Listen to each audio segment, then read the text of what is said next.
Nakikinig, hindi titikom kanyang bibig. Sa taglay niyang kulit, tsak ika'y mapapaibig. Ang bibi mo at ang bibi ko. I love you! Love you, pare. Bibo!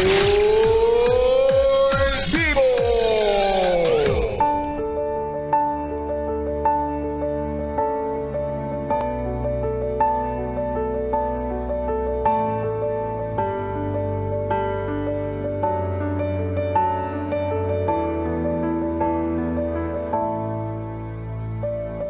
Gandang gabi, ako'y nagbabalik, DJ B-Boy Bibo para sa ating BB Time.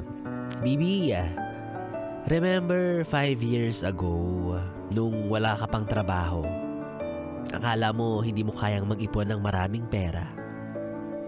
Well, look at you now.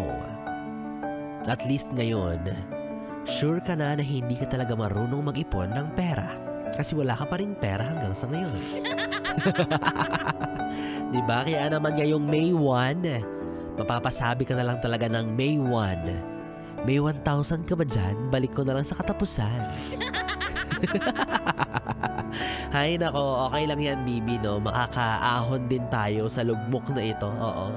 Sikap-sikapan mo lang sa pagtatrabaho, mas galing-galingan mo pa, mas pagkahusayan mo pa. Oo, kasi sa ngayon, baka kagaya rin kita na maraming gastusin, maraming responsibilidad, kaya yung pangarap nating mag-ipon, hindi matupad-tupad. Oo, di ba? Pero ipagpasalamat pa rin natin na meron tayong trabaho na pinanghuhugutan ng kaperahan yan, di ba? Kahit minsan kakapiranggot yan, tandaan mo na lang na yung trabaho pa rin na yan ang dahilan kung bakit yung wallet mo ay laging merong laman.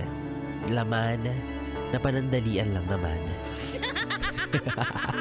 Kaya dapat, baby, kapag ganitong Labor Day, no, hindi lang basta holiday, 'di ba? Hindi lang basta dapat double pay. Hindi sapat yung wala kang pasok. Dapat may bonus. 'Di ba? Kung talagang mahal nyo ang mga empleyado, dagdagan nyo yung sweldo. Oy, natakot yung mga kumpanya, baka ikalugi nila, char. Anyways, para naman maramdaman ko rin at Kuya Joshua ang Labor Day ngayong araw, babounce na po ako. Kami ni Kuya Joshua ay uuwi na dahil empleyado rin po kami, oo. Manggagawa din po kami. Manggagawa-gawa ng kwento. Char.